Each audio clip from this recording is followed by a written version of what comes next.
그렇다면 얘기입니다. 김일성은 어떻게 완벽하다고 했냐 우리가 얘기할 수 있어요. 어떤 근거로? 그러니까 그런 얘기를 하는 순간에 바로 이제 짜- 숙청의 칼날이 이거죠. 들어오죠. 이게 뭐냐면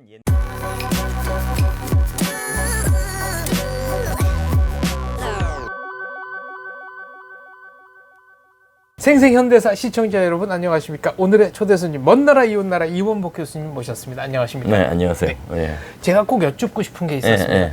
먼나라 이웃나라의 그 동남아시아 편에 네. 캄보디아, 라오스, 태국 다 나오지 않습니까? 11개 나라. 저희가 그 생생현대사가 킬링필드를 다녀왔는데 킬링필드에 대해서는 어떻게 보시는지를 꼭 좀 여쭙고 싶었습니다. 킬링필드를 어떻게 보냐 그러면 킬링필드가 70년대 얘기하네요. 75년부터 79년. 그러니까 이제 베트남 그 직후에 킬링필드 그러면 지금 이데올로기라는 것이 얼마나 무모하고 얼마나 미련하고 얼마나 도로함이 타월적인 것인지 그걸 다시 한번 깨닫게 돼요. 근데 대개 이제 사회주의하고 공산주의가 다르잖아요. 근데 킬링필드 같은 경우는 철두철미한 공산주의 사상이죠. 사회주의가 아니라. 사회주의라는 것은 뭐 모두가 잘 먹고 잘 사자는 상당히 아름다운 사상이에요. 알고 보면. 그래서 그 칼포프가 그런 말도 했잖아요. 젊었을 때 사회주의자가 아닌 자는 가슴이 빈 자고 나이 들어서도 사회주의자는 골이 빈 자다.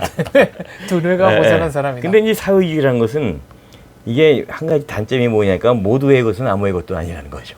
모두의 것은 아무의 것도 아니기 때문에 주인이 없는 거니까 먼저 차지하는 사람이 임자야. 그렇죠. 사회주의에서는 부정부패가 만연할 수밖에 없어요. 근데 거기서 한숨을 더 나가서 공산주의라는 것은 똑같이 나누어서 똑같이 분배를 하고 생산하고 그러자는 거 아니에요. 이건 절대 인간이 이룰 수 없는 꿈이거든요. 그런데 그걸 믿고 자기가 죽을 때까지도 그 신념에서 한 치도 벗어나지 못한 게 폴포트 아니에요. 그렇죠. 킬링필드에. 네, 폴포트라는 이름 자체가 폴리티컬 포텐셜. 그래서 앞에서 폴을 따고 폴리티컬 포텐셜에서 포트를 따가지고 폴포트인데 아마 세계의 정치가 가운데 그렇게 짧은 시간에 많은 그 인간들을 학살한 그런 지도자가 없을 것 같아요. 800만 중에 4년 남짓한 기간에 300만 죽였으니까요. 그렇죠. 근데 이제 그 정도 되면은 사람의 죽음과 목숨이란 것이 가치가 없는 거죠. 그건.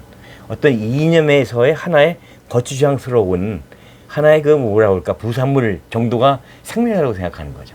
그래서 이데올로기에 어긋난다 그러면 가차 없이 지워버리는. 전혀 양심의 가치 이게 양심이 아니죠. 그러니까 이데올로기가 제일 무서운 게 뭐냐면은 양심하고는 전혀 관계가 없습니다. 이데올로기에 한번 빠지면은 그건 페나틱이라고 그러죠. 광적으로 빠져들어가지고 양심 어떤 그런 건 하등 관계가 없고 내가 하는 것은 진리이고 진실이라고 믿는단 말이에요. 그래서 우리나라에도 지금 이데올로기에 함몰된 사람들이 많지 않습니까? 네. 아직까지도. 네. 그건 벗어날 수가 없어요. 그건. 근데 폴포트 같은 경우도 대표적인 케이스죠.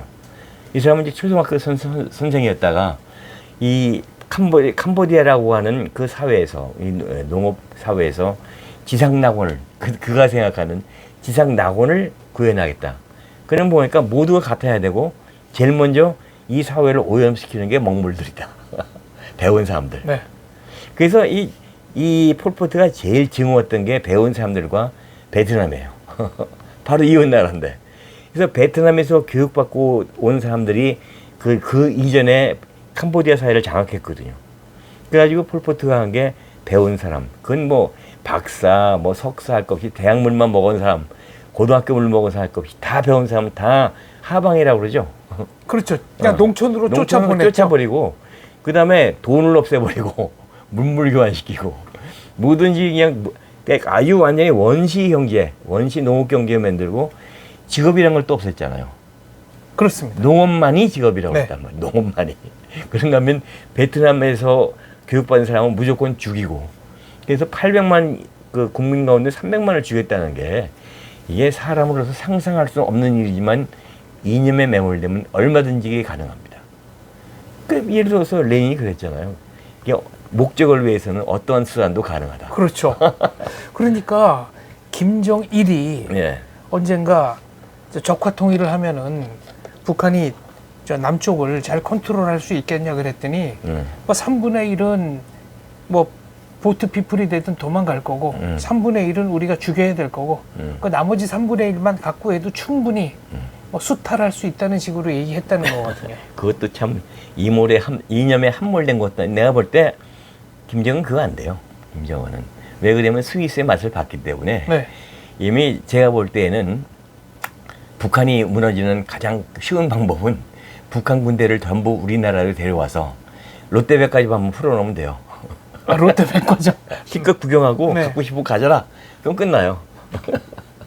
완전히. 자본주의가 그렇게 무섭습니다. 아니 하기야 요새 직파간첩이 사라진 이유 중에 하나가요. 낙도에 네. 이제 들어가서 아무 집이나 갔는데 화장지 걸려 있는 걸 보고 거기서 간첩들이 순간적으로 그 아주 혼란이 온다는 거예요. 그래서 이제 그 이데올로기라는 것이 그렇게 어떤 그 이제 리드하는 입장에 있는 사람이 아니면은 네. 무너진 건 순식간이에요, 그건. 그 북한이 제일 무서워하는 게 풍선 아닙니까? 그렇죠. 왜 그러냐? 거기서 인포메이션이 들어온다고. 인포메이션은 거대한 댐에 난 하나의 균열이라는 얘기예요. 거기서부터 이제 물이 새 물이 들어오는 새 들어오는데 아무리 큰 제방이라도 구멍 하나 떨어지면 끝이거든요. 네.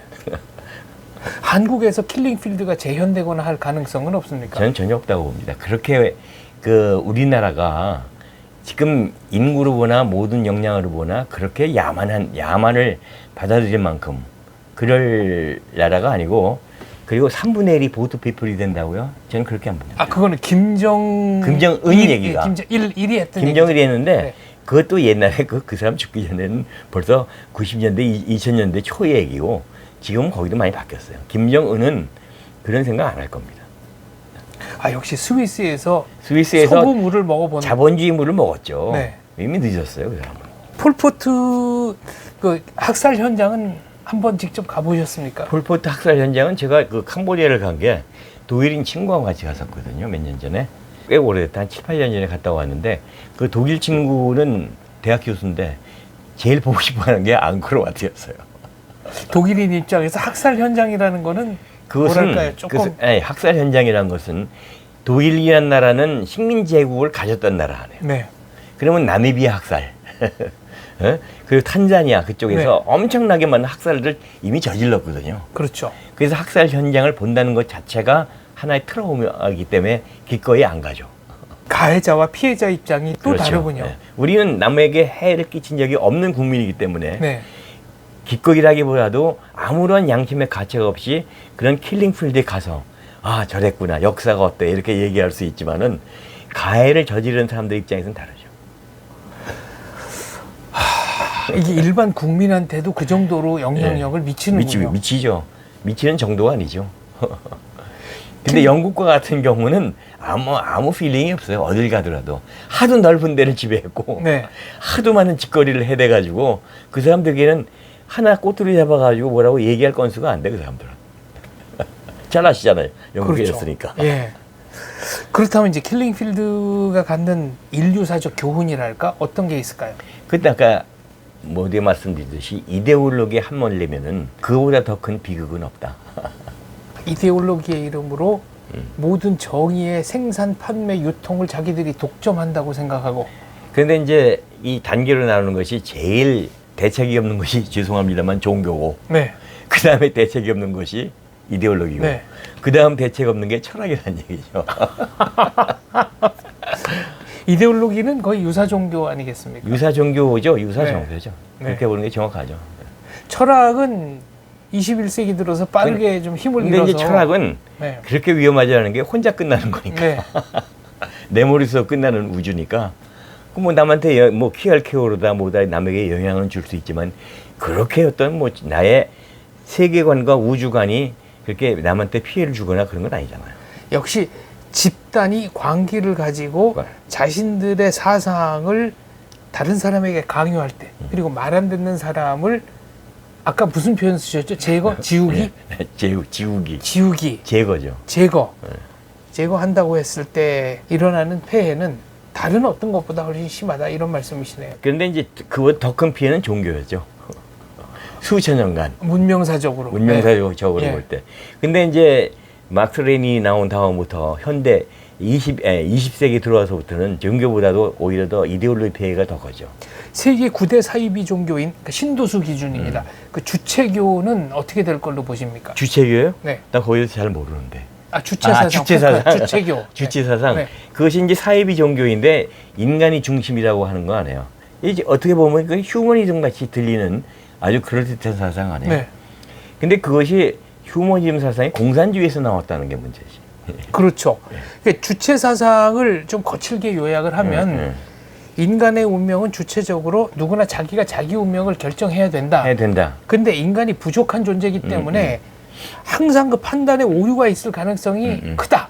그렇기 때문에 이거를 가장 오류가 좀 덜할 것 같은 이른바 김일성한테 모든 결정을 위임하면 네, 그러면 오류가 없어진다. 뭐 이런 그렇다면 얘기입니다. 김일성은 어떻게 완벽하다고 보이느냐 우리가 얘기할 수 있어요. 어떤 근거로. 그러니까 그런 얘기를 하는 순간에 바로 이제 짜- 숙청의 칼날이 이거죠. 들어오죠.